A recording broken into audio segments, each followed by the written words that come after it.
Sound is on. No? Okay. Ooh, I wanted to ask a question today. Let's see. Let's get a new page up. Here, this is just free form. This is on no page.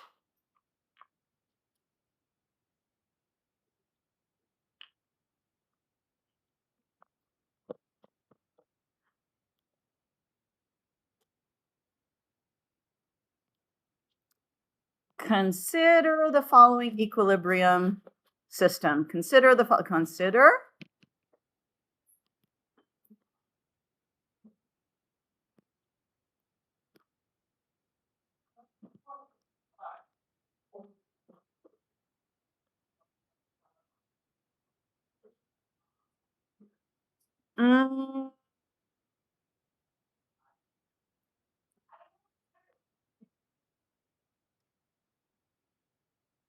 manganese. There we go.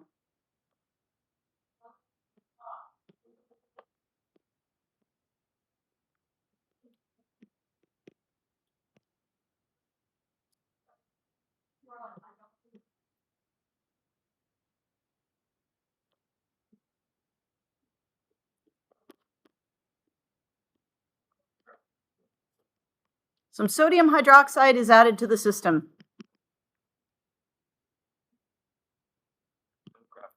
Yes. Draw a concentration graph.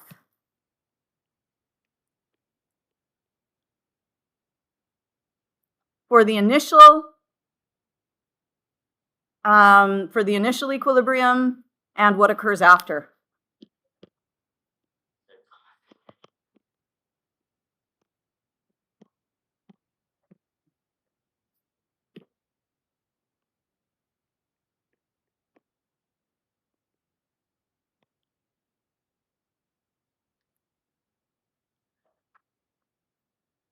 You need paper. So if you don't have paper, your first job is to get paper. If you need paper, there is some at the back there.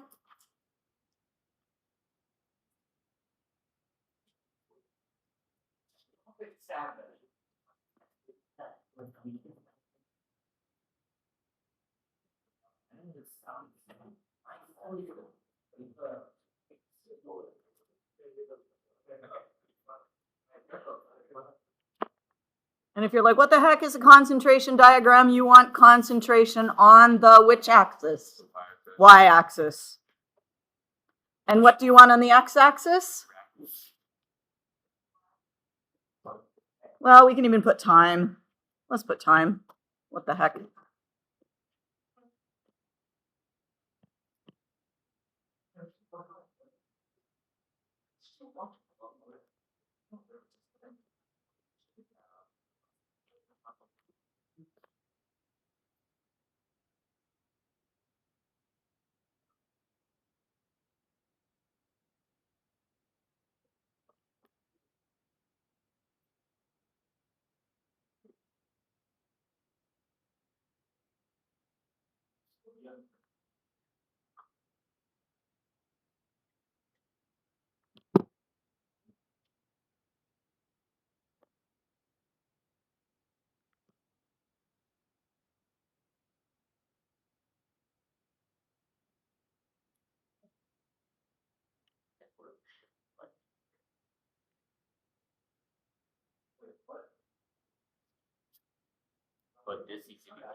Draw a concentration diagram for the initial equilibrium and what occurs after. Start with the initial equilibrium. So no sodium hydroxide added yet. Just you're at an equilibrium system with that Mn and OH. Oh, and this was a dump and stir type thing. Oh, so there should be two diagrams. Huh? Two? No, just one. This is a dump and stir scenario.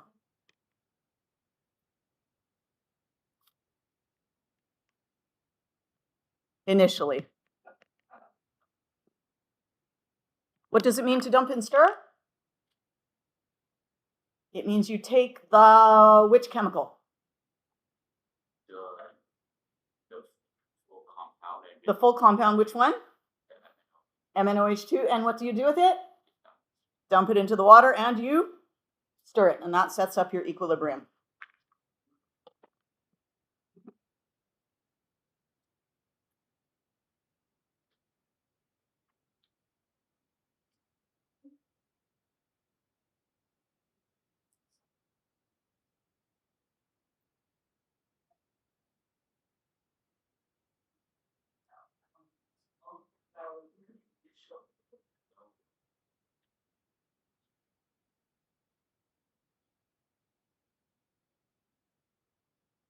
Right, so sugar. Okay, is there any concentration for the solid? Is there any concentration for the solid? No, it's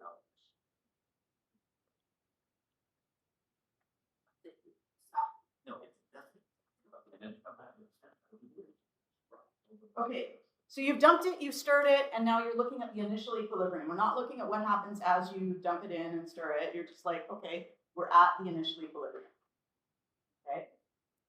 So concentrations should not be going up or down because you're at equilibrium. Yeah. Okay, then why is that line going up? Which concentration is that? Ions. Each ion individually. Right? That's a solid.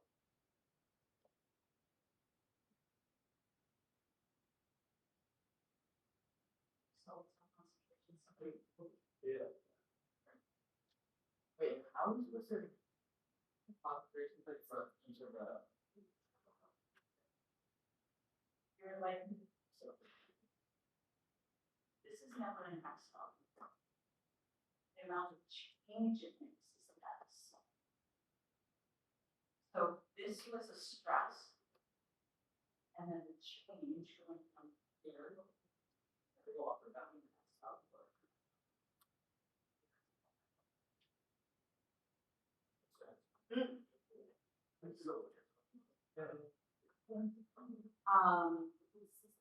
That one, it can be X, or this one could be X, but it's not going to be the X value, whether it's an X or it's here.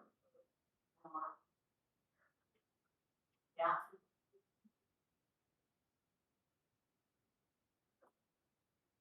And yes.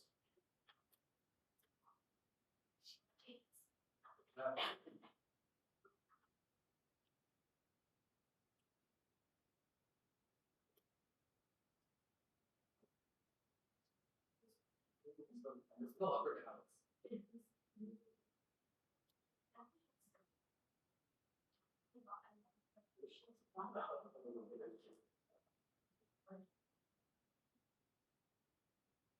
Okay, that's all right. Most people are lost. What we need. Okay, so here you go. This is good. And now you're going to add some sodium hydroxide. Oops. And then what happens?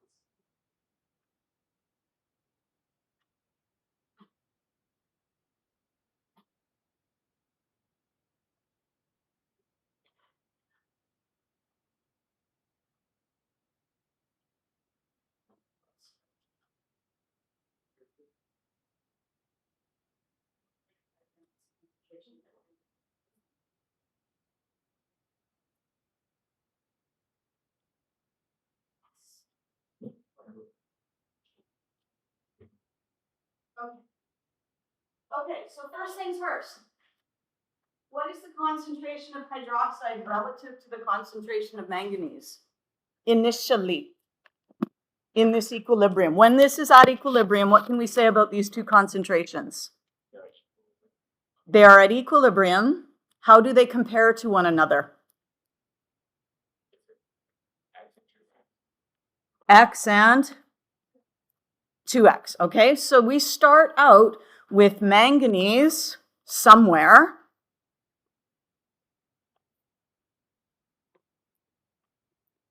And hydroxide is going to be twice as high. Does that make sense? Did we do that? Like we put it twice as high. No, but is this the same unit? No, different unit. I'm trying to make you think, right? This is different. This is using your having to apply things. And now from here, you are going to add some sodium hydroxide. Try that now. You've got a starting place.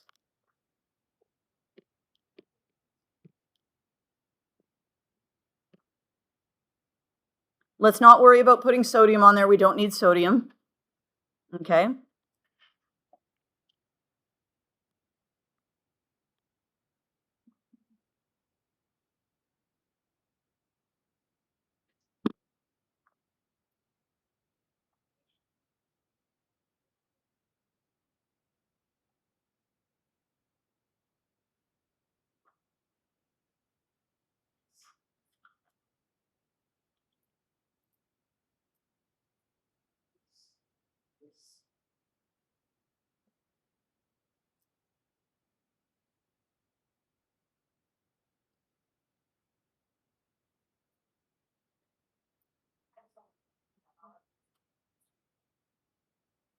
Okay, so if this is all one of those and two of those, so for every one of these, two of those, so the concentration is. Well, we're adding equilibrium. Now we're going to add an AOH, and then we will get shock. So now we're adding an AOH. What's that?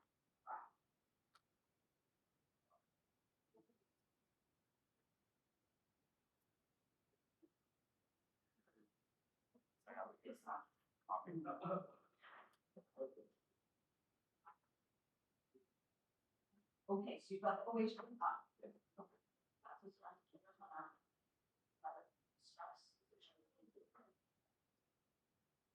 Yeah.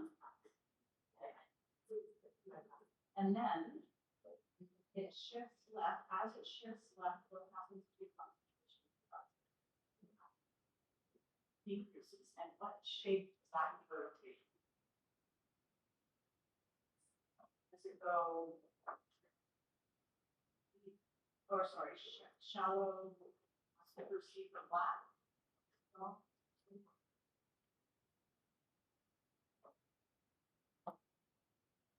Now it's just the same shape as it's been flat.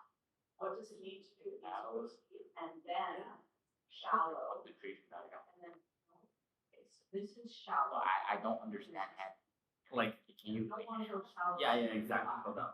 Oh my god, you haven't drew it. Like this is how I did it. Like What about the spike and then like boom. About this like no blue. I think it shifts down, but like by 1x.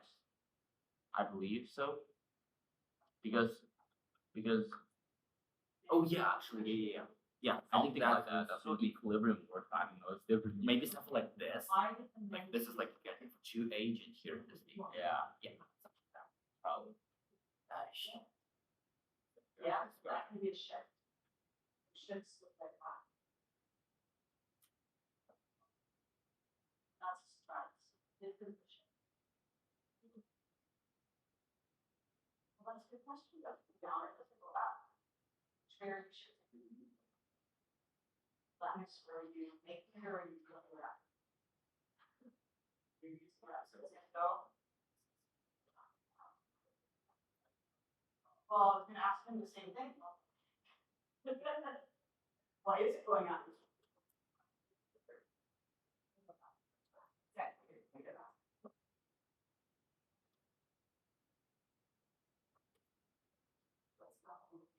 Looks like the potential energy diagram.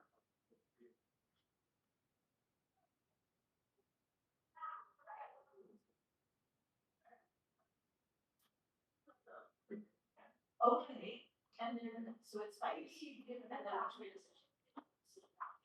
So you're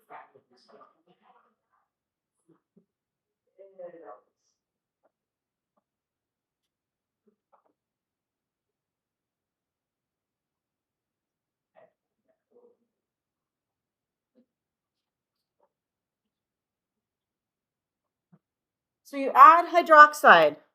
That's your stress. And remember, what do stresses look like? Stresses look like spikes. And then, which way is it going to shift? It's going to shift to the left, which means what will now happen to both manganese and hydroxide? They will both decrease. They're going to shift down. And when we're doing a shift, what is the shape of the curve? Shallow. A shift is steep, shallow, flat. So hydroxide's going to go down. How far should it go down? Should it go down past the OH? No. No, it's going to go down some amount. Okay, and that value there is 2x. And manganese is going to go down by just x.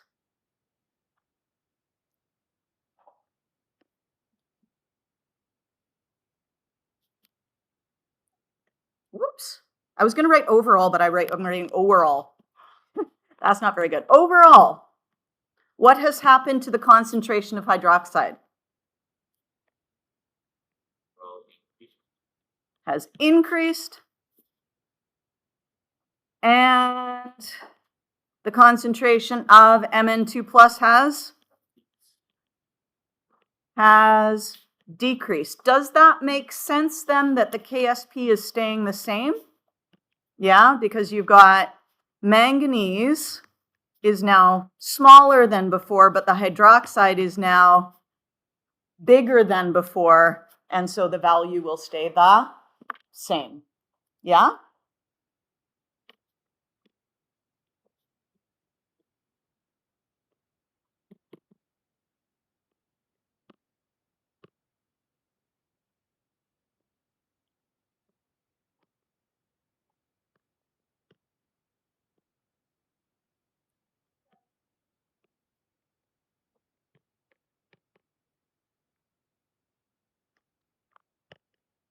Okie dokie.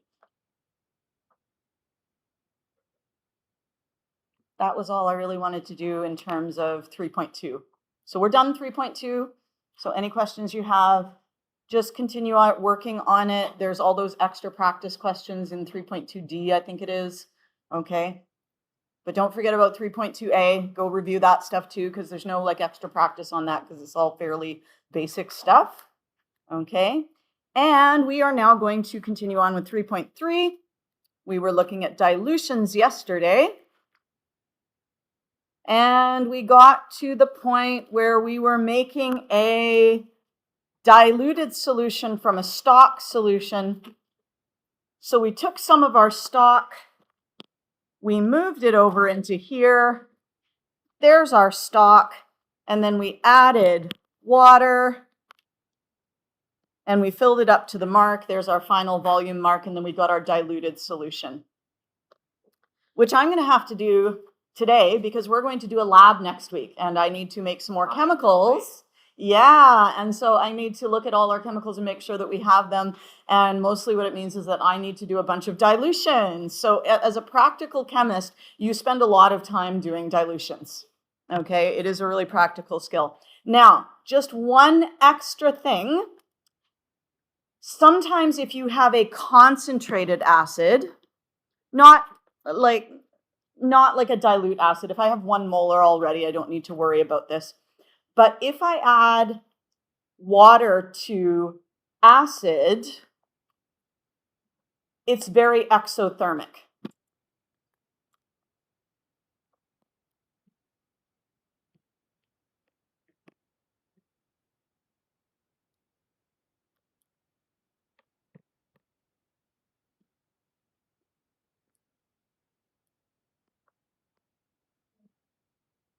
And if something is very exothermic, what might it cause the liquid to do?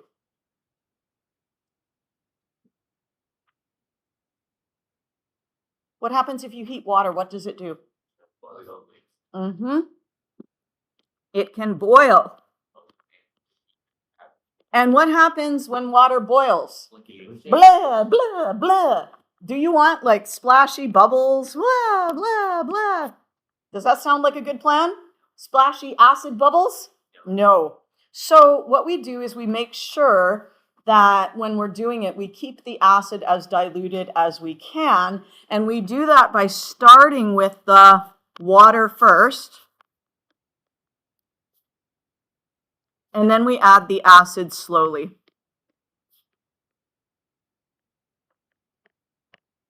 That way our concentration stays lower and the reaction rate will stay lower. And so the exothermicity will be like tamped down. Now, this only matters for concentrated things and you're not going to be touching those, but just for university, you can remember this little guy here who makes me so happy that I found that little picture of an otter with goggles and a flask. Do as you oughter. Add acid to water. Get it? Do as you ought to.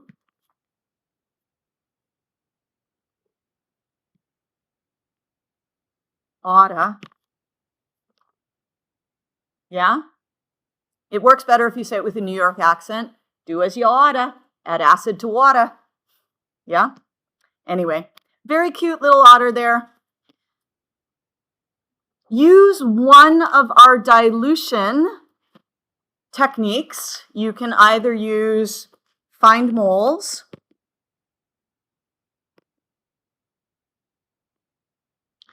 and in this case you're asked what volume, so then find volume. So that is method A.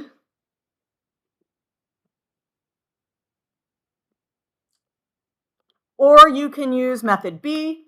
What's method B? M1, B1 equals M2, V2. Or you can use noon, new concentration is equal to old concentration times, oh, I didn't leave enough room. That's okay, I kind of did.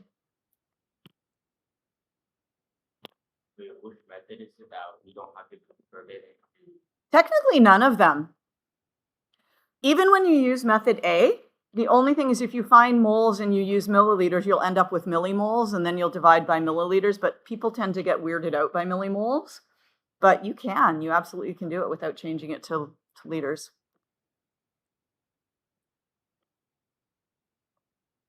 So give that a try.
How do you know what the initial market?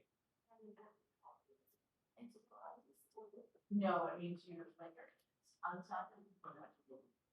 You're either making your eggs or and maybe I don't know. Like it just air, but Or maybe it reaches cooling.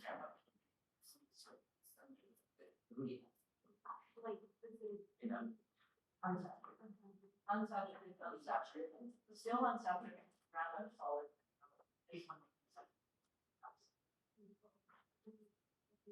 Yeah. Yeah.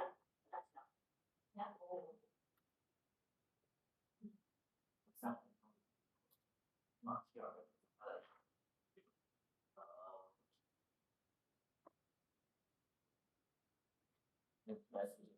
Yes. How do you know which one is? So like, It actually honestly doesn't matter. As long as you put the two together that belong together. Which two belong together? Okay, those two belong together, and you're gonna be preparing that. Is that what you're gonna start with, or that's what you're gonna end with? If you're preparing it. let's get the bowl to start with. If I'm preparing a cake, I end with cake, yes? I start with ingredients and I prepare a cake and I end with cake. Okay. However, it doesn't really matter, as long as you call these M whatever, like, as long as they're both one or both two, it doesn't really matter, you'll end up with that. And this one's the other one. Technically, these should be M2 and V2, Oh. and this should be M1. But if you put these as M1 and V1, you would just be solving for M2, and the math is the same either way. I thought we're showing you a V2. Yeah, you are. No, you're solving for V1, but but if you want to call it V2, it doesn't matter.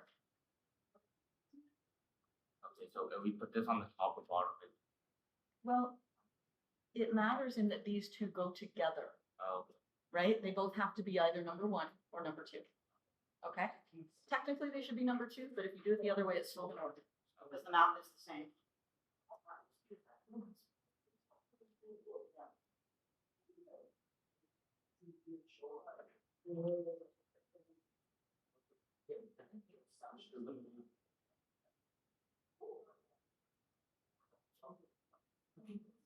Yes. No. No. No. You choose. You pick. I just like to give people options because sometimes more flexible than others. Yeah. It does. Yeah. Exactly. So it's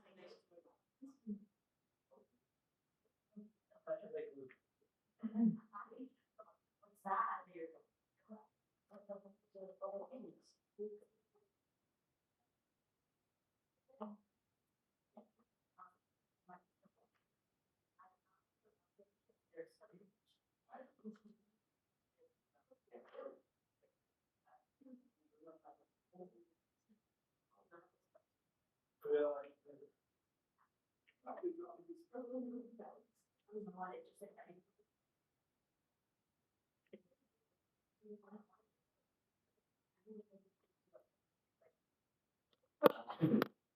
Okay, I'm going to do my favorite method first because it's my favorite. So I'm just going to find moles, but I'm actually going to find millimoles. So I'm going to say, okay, my millimoles of NaOH is equal to 250 milliliters times 0.540 moles per liter. My liters cancel out. 250 times 0.54 is 135 millimoles. You could have done it without the milli. You could have changed it to liters and you would have got 0.135 moles. Okay?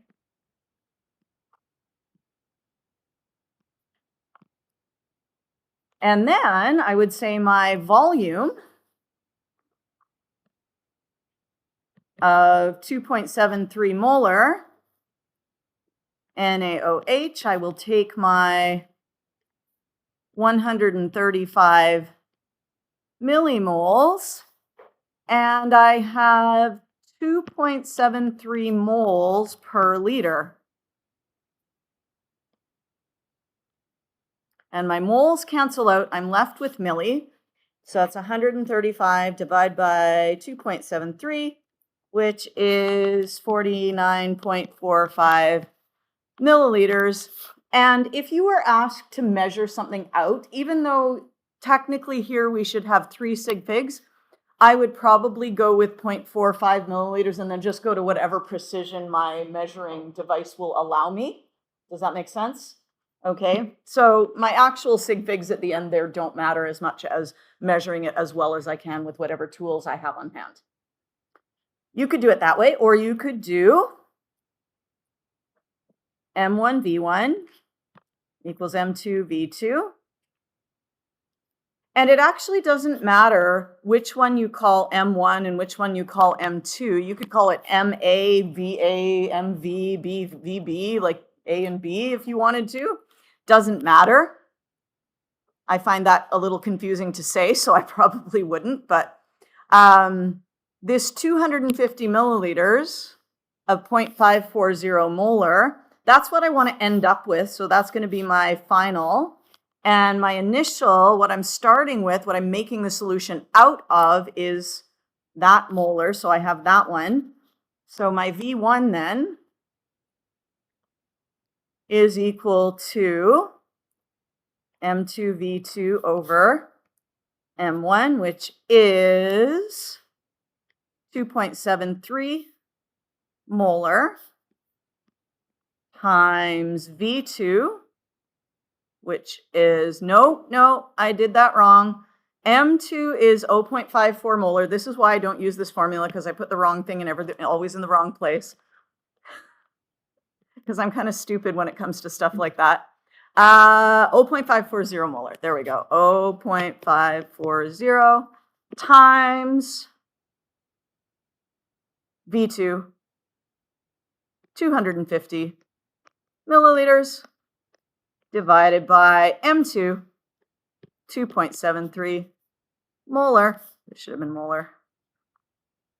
And you should still get 49.45 milliliters. Yes? And I don't know that I would use the Noon method here. I usually use that to find a new concentration. You could use it. It just works out. You're manipulating it in the same way you're working this one, so I don't know that it's any different. Yeah? So it really doesn't matter what you do with that. Ooh, here's a fun one. How many milliliters of 0.8 molar NaCl can you make from 53.4 milliliters of 1.50 molar solution of NaCl?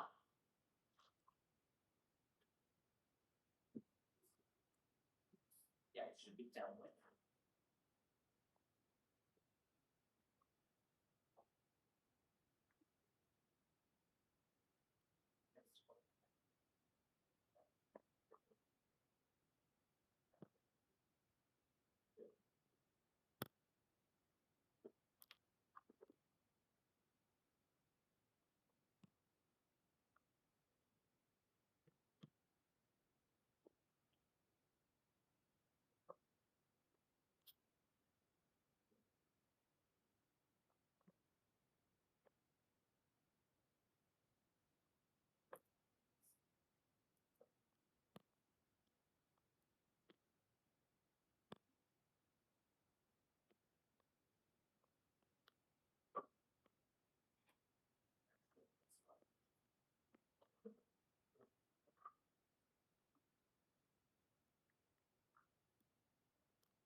Or 53.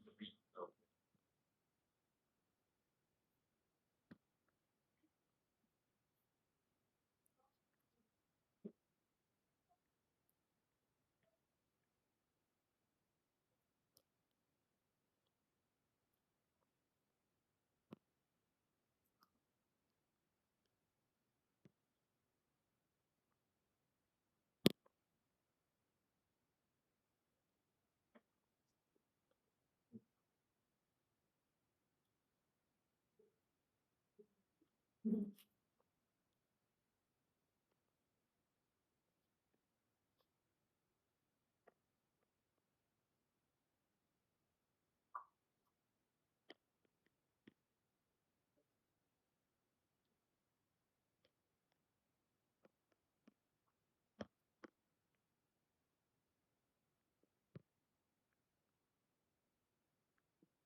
So you can check your answer up here, no matter which way you did it.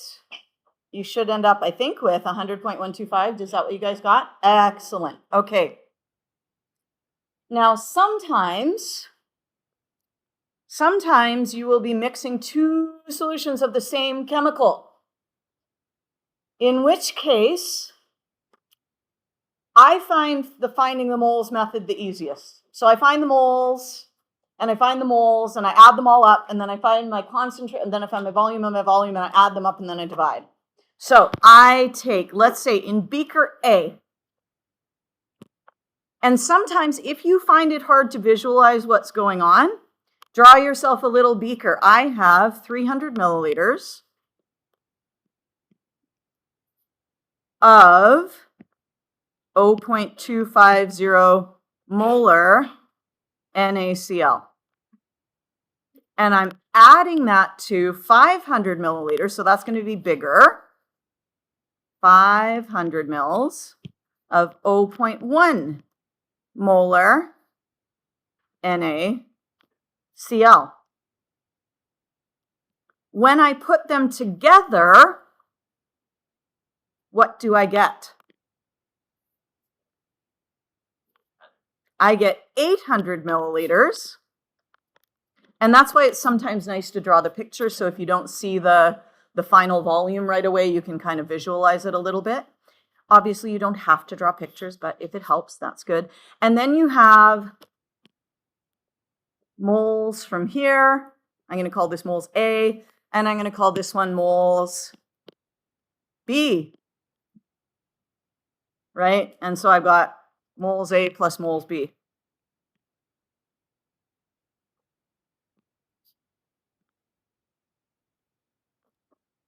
And you guys know how to find moles if you have volume and molarity, yes? Okay, so you would do that, and this is shown here. Okay, so this is moles in A. This is moles in B. We have 300 milliliters times 250 moles per, 0.250 moles per liter, and that's our moles from A. So those would be our moles here. Our moles in B, 500 milliliters or 0.5 liters times 0.1 per liter. And we get that. So that's our moles in B. So together, we add these. Oh, I see what I did. Oops. I did millimoles down here. Let's cross that out. 0.0750 moles plus 0.0500 moles. You can do it in millimoles and then divide by milliliters, okay, if that's easier. But let's just get rid of that because I was doing half and half, and that's no good. And that gives you 0.125, I think. 0.075 plus 0.05 equals, and this is wrong here, 0.125. So that's our total moles. And we put that over our total volume, and we get our concentration. Do you guys want to try the next one on your own?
Uh-oh.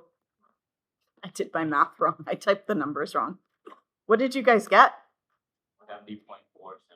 70.47? Uh-oh. Okay, what else did we get? 1.84? Okay, let me try it out here, see what I get. Plus 0.2875 equals divided by is it 0.22? Yeah. 0.225 plus 0.115 close bracket equals 1.838, so that's 1.84.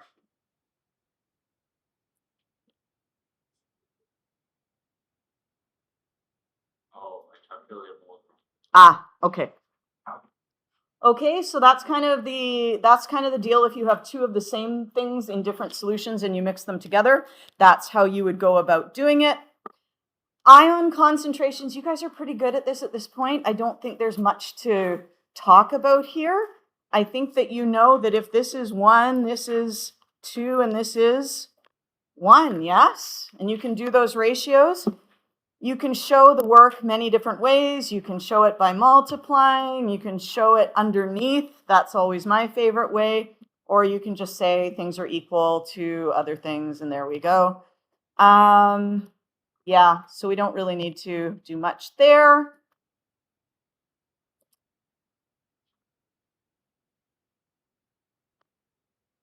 Okay, let's see what comes next.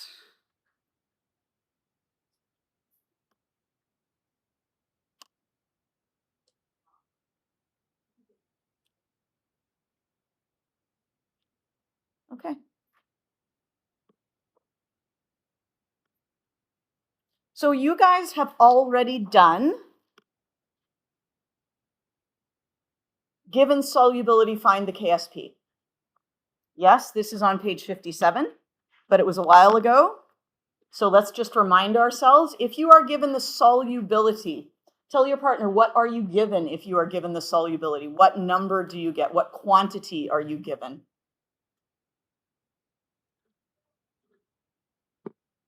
What is solubility?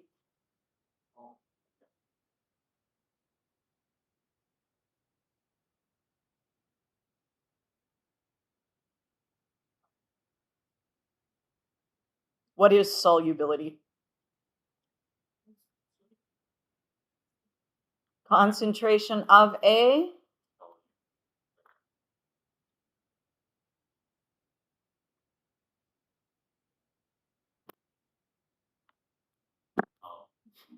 concentration of a saturated solution.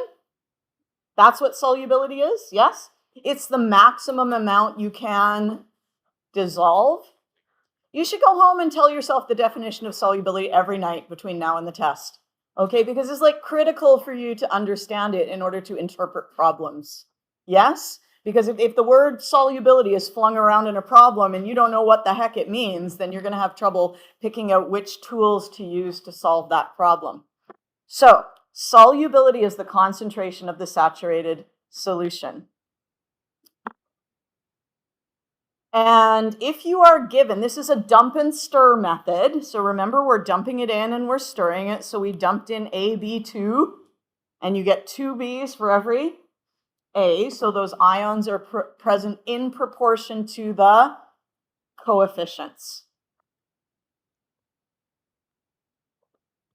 And if you recall, all you need to do is you write the solubility equilibrium equation. That is a required step. You write the KSP expression. That is a required step.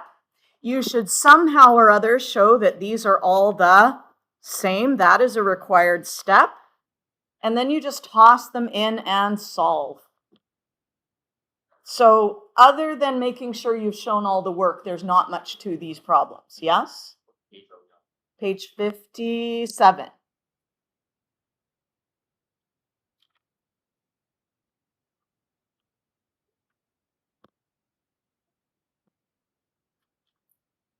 Shall we, just for review, do example 2? Just for review, so that you are like, oh yeah, I remember how to do this. Okay, give it a go. Give it a try.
Like, for thermochemistry, everything else.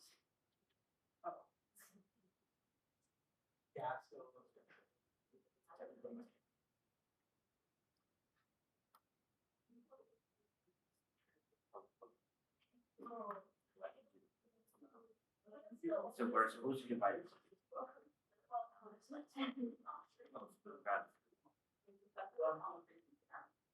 All right, and, yes, we do. What else?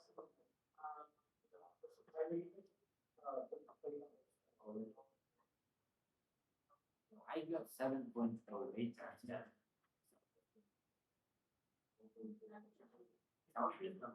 Okay.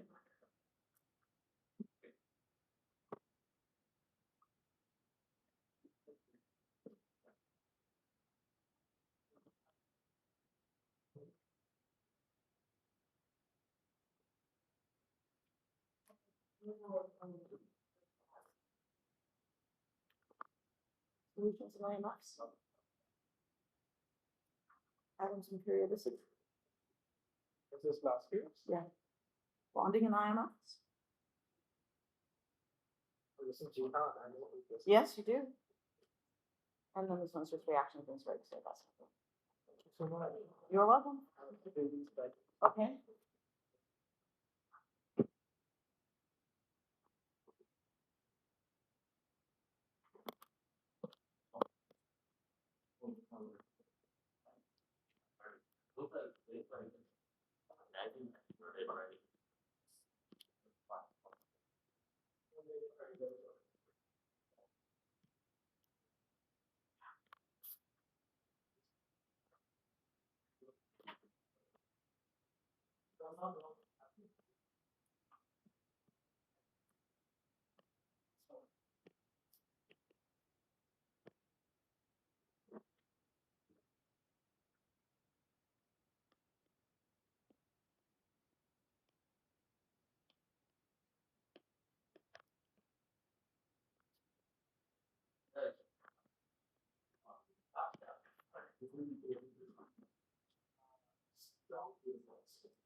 Is the molar mass of silver bromide 187.8 grams?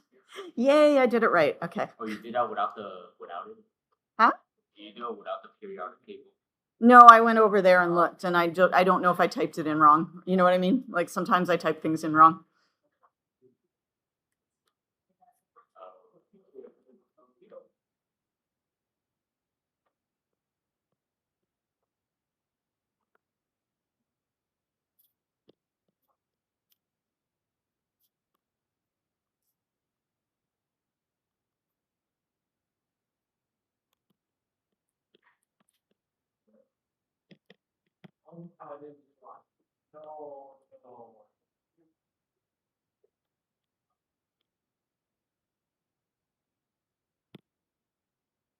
Did you get 5.02 times 10 to the negative 13? Yeah. Yay!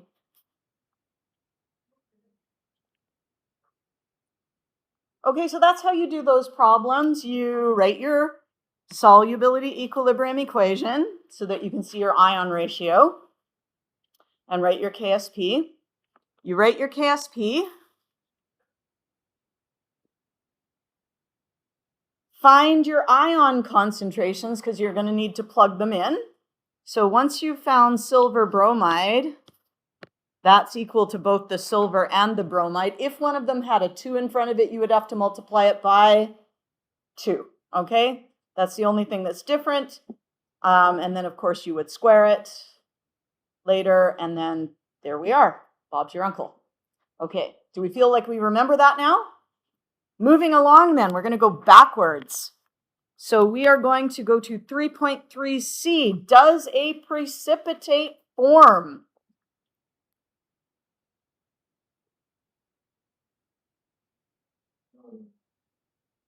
Do we want to watch along with Mr. Colger, or do we just want me to try and figure out what the blanks say? Mr. Colbert. Mr. Colger. Video? Yes. Okay, excellent. Let's see if I can get this going. It goes too fast. What? I said sometimes it goes too fast. Well, you just tell me when to stop, and then you'd be like, stop. Okay. Yes? Okay, why can I not click on this? There we go. Okay.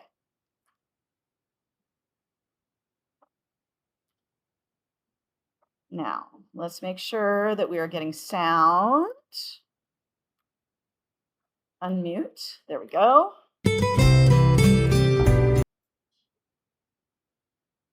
Oh, this thing is plugged. Oh, okay, hang on. This is plugged in, but it's plugged into the dead power We'll box. show you how to predict Speaker. whether a precipitate will form when two solutions with given concentrations and volumes are mixed.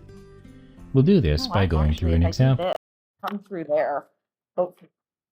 Of 2 times 10 to the negative third molar PbNO32 Can you hear that? Okay. is added to 300 milliliters of 0.11 molar KBr, and we're asked to use calculations to determine whether a precipitate will form. Beakers with these two solutions and the ions they contain are shown here. The left beaker contains 500 milliliters of 2 times 10 to the negative third molar PbNO32, and the right beaker contains 300 milliliters of 0.11 molar KBr. The lead 2 nitrate solution is poured into a larger beaker, like this, and the KBr solution is poured on top of it, like this. Then they are mixed. The final mixture contains all 4 ions, Pb2+, NO3-, K+, and Br-. And the final volume of the mixture is 500 milliliters plus 300 milliliters, which is a total of 800 milliliters. Did you want me to pause anywhere there? Are you good? Okay.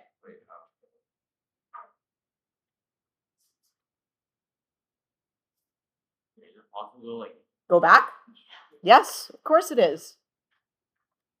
yeah, this part, yeah. Okay. Oh, wait. Is it this part? Oh, it's the clock down. Oh, no, hang on. That's up at the top, so let's keep going.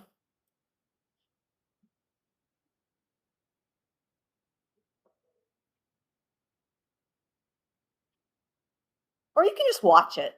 You know what? Just watch it. If you want to go through it on the weekend and fill in everything, go through it on the weekend and fill in everything. Does that make sense?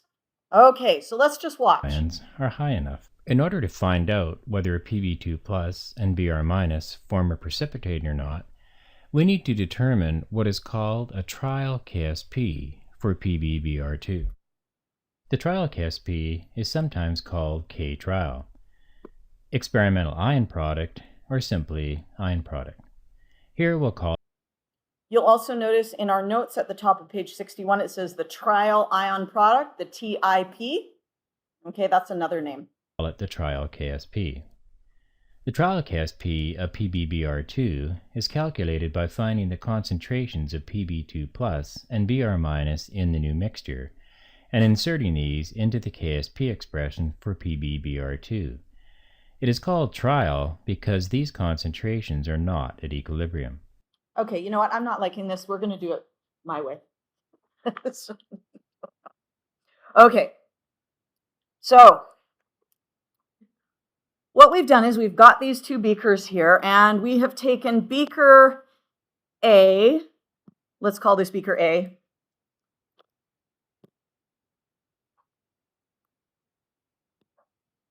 Beaker A, beaker B.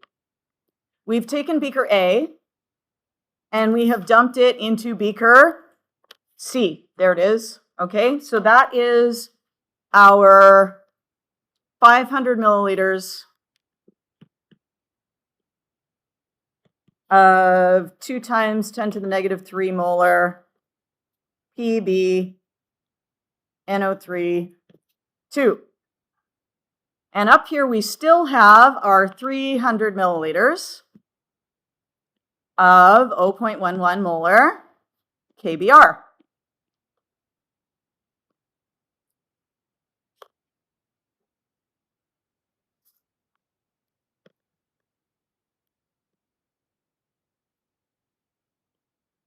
We still have 500 milliliters of 2 times 10 to, actually, we could calculate our moles there, couldn't we? How many moles is this?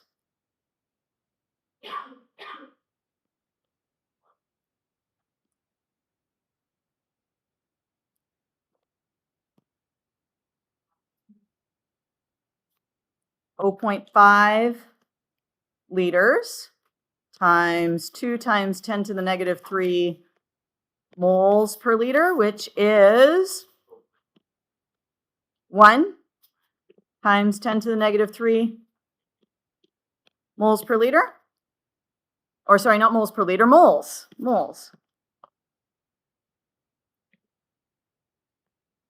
So now we have 1 times 10 to the negative 3 moles of PbNO3 2. Our KBr, let's do our calculation for our KBr. We had 300 milliliters, so 0.3 liters times 0.11 moles per liter.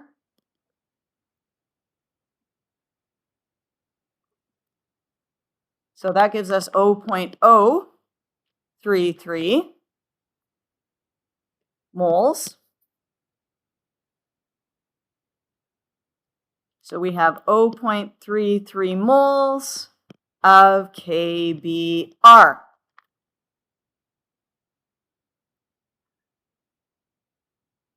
We can now do our calculation to find our new molarities, yes? What is our new concentration of PbNO3 2?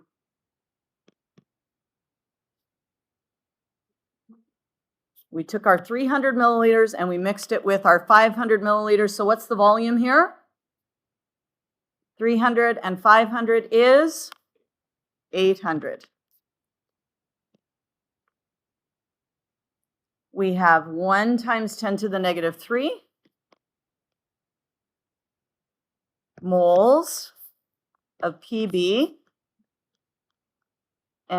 2 divided by 0.800 liters. Oh, we added the liter. Yes, because we mixed the two together. Does that make sense? Cool.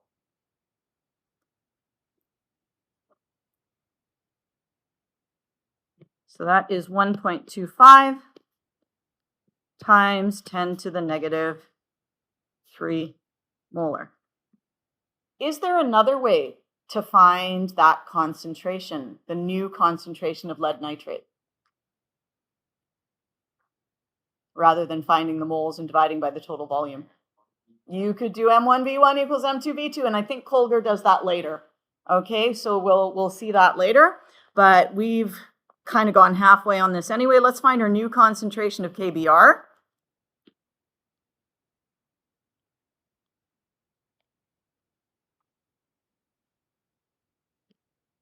.33 moles.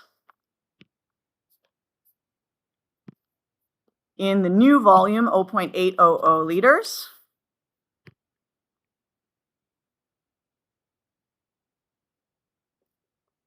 0.4125 molar.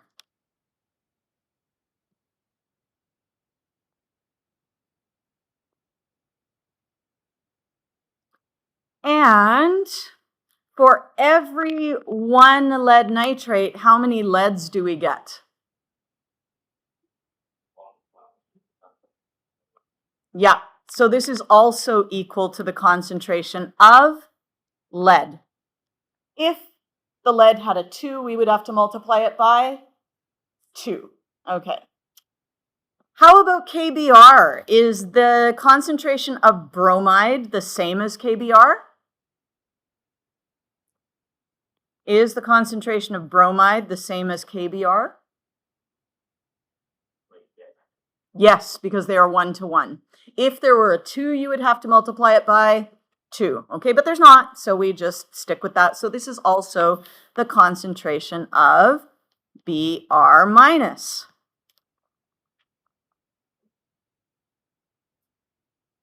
Now, when we wanted to know back in the equilibrium unit, if we wanted to know whether we were at equilibrium or whether we shifted to the left or whether we shifted to the right, what did we use?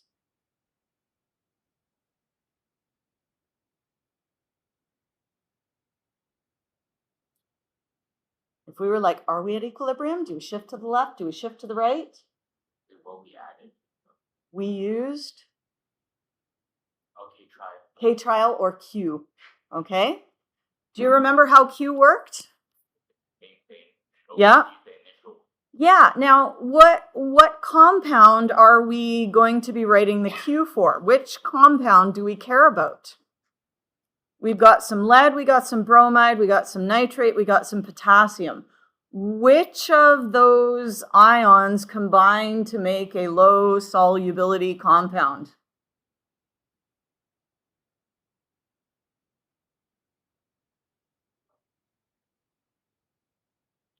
You shouldn't have to look at this point. What do you know about alkali ions? They are always soluble. What do you know about nitrate ions? They are always soluble. So when we get a precipitate, what will it be?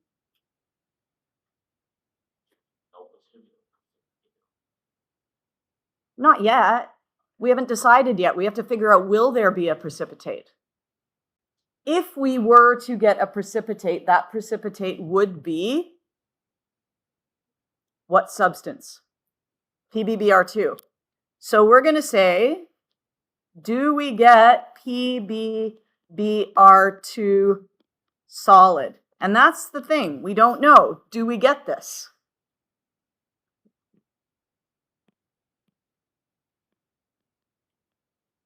Does PbBr2 precipitate?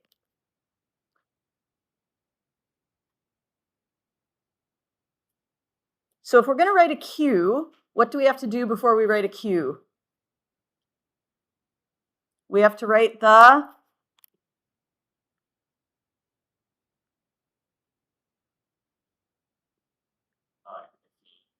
solubility equilibrium equation, because that will allow us to write our K, which is the same as Q. Okay? Well, the expression is the same. We just plug in different values. So our C is, what would our C be? Who would be on the left? PbBr2. PbBr2. In equilibrium with Pb2 plus 2Br minus. And that allows us to write our Q. What does Q equal?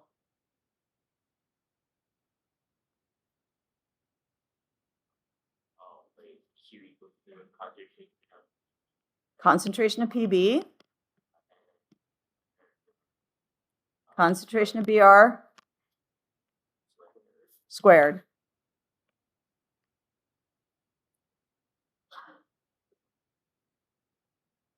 So what we're going to have to do then is we're going to have to take our concentration of lead and throw it in here. That's our initial concentration of lead.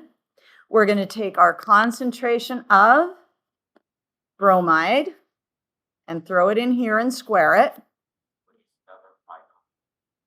No, these are initial, right? Well, okay, they're final after dilution, but they're initial in terms of whether we get a precipitate or not. So like stage 1, we mix them together. Stage 2 does a precipitate form. So stage 1 is the dilution. Stage 2 does a precipitate form. Now, I will tell you the one thing that people do wrong here is they take that concentration of bromide and then they multiply it by 2 because there's a 2 down there. Is it possible that if your concentration of bromide is 0.4, that magically it becomes 0.8? Is that possible? If I have 1 pen, can it become 2 pens? No. So if I have calculated the concentration of bromide, do not multiply it by 2. Just because there's a 2 down here. Did the bromide come from lead bromide?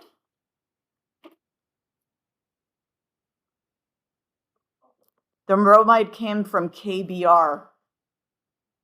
This is a mix and match type problem. And so are these proportional to the coefficients? Is there 1 lead for every 2 bromides? No. There's like, I don't even know, like it's some weird ratio. And that's because KBr was the source of Br and lead nitrate was the source of lead. So we just take the concentrations that we got and we toss them in there. 1.25 times 10 to the negative 3 times 0.4125 squared.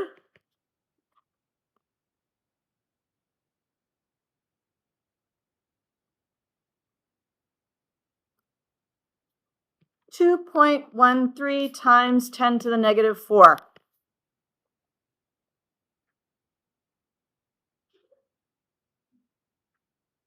What did we do with Q values?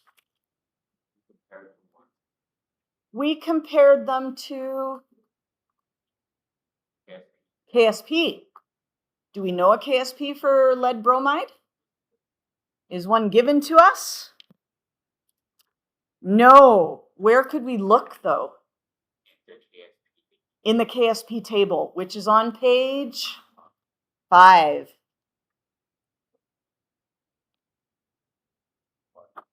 What is lead bromide's KSP? 6.6 times 10 to the negative 6? Excellent. Is that what everyone else got? Good. So Q is bigger than KSP. And if Q is bigger, do we have too much product or too much reactant?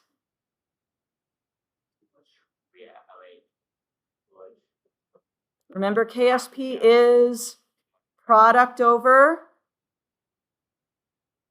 reactant. So is Q too big or too small? Q is too big. Therefore, we have too much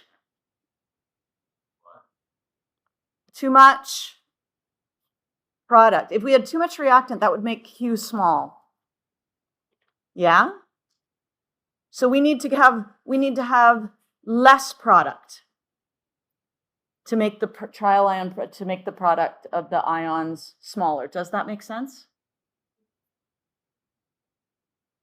Okay, so we need to make Q smaller until it equals KSP. And in order to make Q smaller, which direction does this equilibrium have to shift?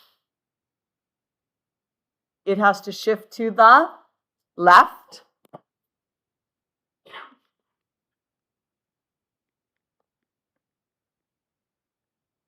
And if it's chef's left, do we get a precipitate? Yes, because we have formed the solid. Okay? Now, this happened at the end of a long, long lesson.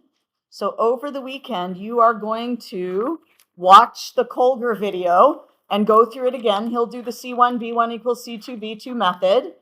Okay? And you're going to try example 1. Okay, so watch the video and try example 1. This is pages 60 to 64.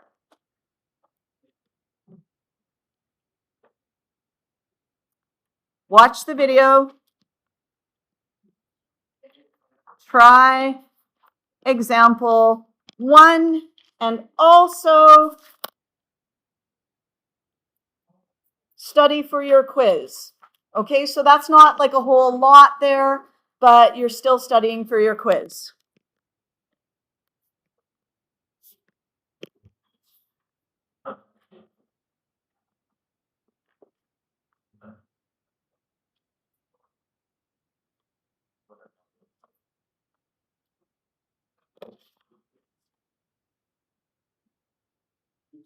No problem, thank you.